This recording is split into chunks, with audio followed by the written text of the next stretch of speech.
অনেকে বলে হুজুর বেশি বিপদে পড়লে সুদের টাকা নেওয়া যাবে কি? আমরা জানি সুদ দেয়া এবং নেয়া উভয়টাই হারাম। আল্লাহ পাক রব্বুল আলামিন সূরাতুল বাকারার 278 নম্বর আয়াতের মধ্যে বলেন, ইয়া আইয়ুহাল্লাযীনা আমানুত্তাকুল্লাহ ওয়া যারু মা বাকিয়া মিনার রিবা ইন কুনতুম মুমিনিন। সূরা বাকারা 3 নম্বর পারা 6 নম্বর পৃষ্ঠার মাঝামাঝি 278 নম্বর আয়াত আল্লাহ পাক রব্বুল আলামিন বলে দিয়েছেন, ইয়া আইয়ুহাল্লাযীনা আমানুত্তাকুল্লাহা ওয়া যারু মা বাকিয়া মিনার রিবা ইন কুনতুম মুমিনিন। হে বিশ্বাসীরা, হে মুমিনেরা, ওয়া যারু মা বাকিয়া মিনার রিবা, তোমরা সুদের কারবার বন্ধ করে দাও। ইয়া আইয়ুহাল্লাযীনা আমানুত্তাকুল্লাহ, হে বিশ্বাসীরা, যদি তোমরা আমি আল্লাহকে ভয় করো, ওয়া যারু মা বাকিয়া মিনার রিবা, সুদের কারবার বন্ধ করে দাও। ওয়া যারু মা বাকিয়া মিনার রিবা ইন কুনতুম মুমিনিন, যদি তোমরা মুমিন হও। আর ফা ইল্লাম তাফআলু ফাযানু বিহারবিন মিনাল্লাহি ওয়া রাসূলি, যদি তোমরা সুদের কারবার বন্ধ না করো, আল্লাহ আর রাসূলের সাথে জিহাদের জন্য, যুদ্ধের জন্য প্রস্তুতি গ্রহণ করে নাও। সুদ মারাত্মক গুনাহ। যে ব্যক্তি সুদ খায়, যে ব্যক্তি ঘুষ খায়, তার নামাজ কবুল হবে না, রোজা কবুল হবে না, দোয়া কবুল হবে না, তার সন্তানের অবাধ্য হবে, তার ঘরে আল্লাহর গজব নাজিল হবে, শেষ বয়সে অনেক দুঃখ করবে, বেয়াজ্জতি হবে, সে ধ্বংস হয়ে যাবে, তার দুনিয়াও শেষ, তার পরকালও শেষ হয়ে যাবে। আল্লাহ হাবিব সাল্লাল্লাহু আলাইহি ওয়াসাল্লাম বলেন, মান ইশতারা বিআশারাতি দারাহিম ফিহি দিরহাম হারাম লাম ইয়াকবালিল্লাহু সালাতাহু।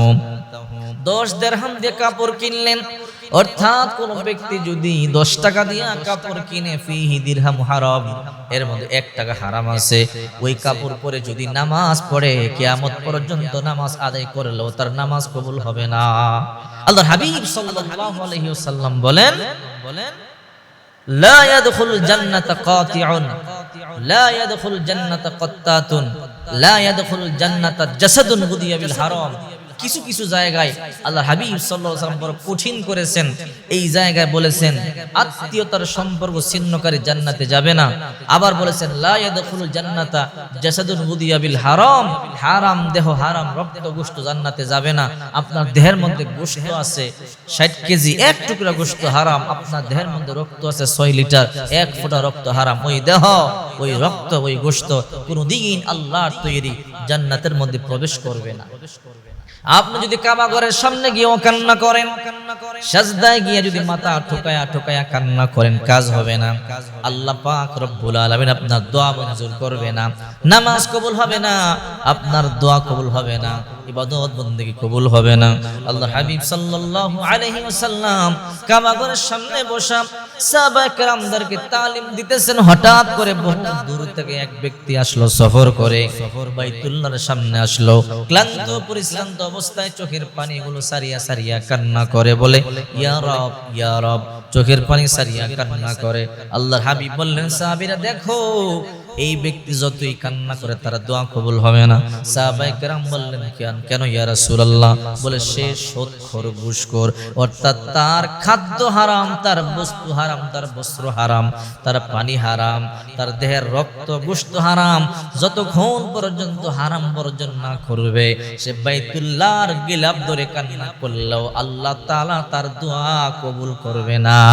অনেকে সুদ খায়, ঘুষও খায়, দানও করে, সুদের টাকা ঘুষের টাকা দিয়ে হজও করে, সুদের টাকা ঘুষের টাকা দিয়ে সমাজের উন্নয়নমূলক কাজও করে, 2 পয়সারও লাভ হবে না। এই জন্য আল্লাহ পাক রব্বুল আলামিন বলেন, সুদ ঘুষ খায় যারা, সুদের কারবার যারা করে, কিয়ামতের ময়দানে আল্লাহ তাআলা এদেরকে এমন ভাবে উঠাইবেন, দুনিয়ার মধ্যে মানুষকে যেমন শয়তানে ধরে পাগলের মতো দেখা যায়, এদেরকে আল্লাহ পাক রব্বুল আলামিন কিয়ামতের ময়দানে এমনি ভাবে উঠাইবেন। দেখতে পাগলের মতো মনে হবে, চেহারার মধ্যে গোশত নাই, মানুষ বলবে এরা কারা, দেখতে শয়তানের মতো মনে হয়। বলবে দুনিয়া সুদের কারবার করেছে, ঘুষের কারবার করেছে, সুদ খাইছে, ঘুষ খাইছে। এই জন্য আল্লাহ পাক রব্বুল আলামিন এমন শাস্তি তাদেরকে দিতেছেন। মানুষ ভয় এদের কাছে থাকবে না, তাকাবে না। এরা এদের আত্মীয়দেরকে যতই ডাকবে কান্নাকাটি করবে, আত্মীয়রা এদের কথা শুনবে না। এই জন্য আল্লাহ রাসূল সাল্লাল্লাহু আলাইহি ওয়াসাল্লাম বলেন, সাবধান সাবধান, ওয়াদারু মা বাকিয়া মিনার রিবা ইন কুনতুম মুমিনিন। যদি তোমরা মুমিন হও, এই মুহূর্তে সুদের কারবার বন্ধ করে দাও। আল্লাহ বলেন, ফা ইল্লাম তাফআলু, যদি বন্ধ না করো, ফাযানু বিহারবিন মিনাল্লাহি ওয়া রাসূলি, আল্লাহ এবং রাসূলের সাথে যুদ্ধের জন্য প্রস্তুতি গ্রহণ করো। এমন সাহস কার আছে যারা আল্লাহর সাথে আর রাসূলের সাথে যুদ্ধ করে? এই জন্য সাবধান, সুদ খাবেন না। মহিলা মা বোনদেরকে বলবো, আপনার স্বামীর সুদের টাকা আপনি খাবেন না, প্রয়োজনে কষ্ট করবেন, নিজে উপার্জন করে খাবেন।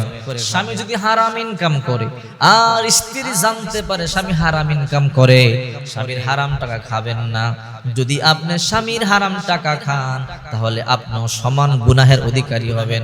স্বামীকে বলবেন হারাম বন্ধ করেন, সুদ বন্ধ করেন, ঘুষ বন্ধ করেন, সুদের টাকা করে আনবেন না। এরপরও স্বামী কথা না শুনলে বলবেন, স্বামী আমার বাবা আপনার কাছে জাহান্নামী হওয়ার জন্য বিবাহ দেয় নাই, আমার বাবা আপনার কাছে সুদের টাকা ঘুষের টাকা খাওয়ার জন্য আমাকে বিবাহ দেয় নাই। মরতে মরতে প্রয়োজনে মরে যাব, তারপরও আপনার একটা সুদের টাকা আমি আমার ভিতরে ঢুকাবো না। এই রকম করে যদি প্রতিটা মেয়ে তার স্বামীকে, প্রতিটা মা বোন যদি তার স্বামীকে এইরকম ভাবে প্রতিবাদ করে, দেখবেন একদিন আল্লাহ পাক এই সমাজ থেকে সুদ ঘুষ উঠায় দিবে। এই জন্য বিশ্বনবী মুহাম্মদুর রাসূলুল্লাহ সাল্লাল্লাহু আলাইহি ওয়াসাল্লাম বলেন, মান ইশতারা বিআশরাতি দারাহিম ফীহি দিরহাম হারাম, যদি 10 দিরহাম দিয়া কাপড় কিনো, 10 টাকা দিয়ার মধ্যে 1 টাকা হারাম আছে, তোমার নামাজ কবুল হবে না। এই জন্য সাবধান সাবধান সাবধান, কখনো সুদের কারবার করবেন না, ঘুষের কারবার করবেন না। প্রয়োজনে মাটি খায়া থাকবেন, গাছের পাতা খায়া থাকবেন, তারপরও একটা টাকা সুদ আপনার ভিতরে ঢুকাবেন না।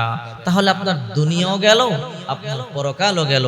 সুদ ঘুষের কারবার যারা করে, সমাজের মানুষ এদেরকে পছন্দ করে না, এদের চেহারা থেকে নূর চলে যায়, এদের চেহারা থেকে ফ্যাকাশে একটা ভাব চেহারার মধ্যে চলে আসে। এই জন্য সুদ ঘুষ যারা খায়, সাবধান। 1 টাকা পরিমাণ যে ব্যক্তি সুদ খায়, নিজের মায়ের সাথে 36 বার জিনা করার চাইতে বেশি নিকৃষ্ট। নাউজুবিল্লাহ। আল্লাহ আমাদের সবাইকে হেফাজত করুন।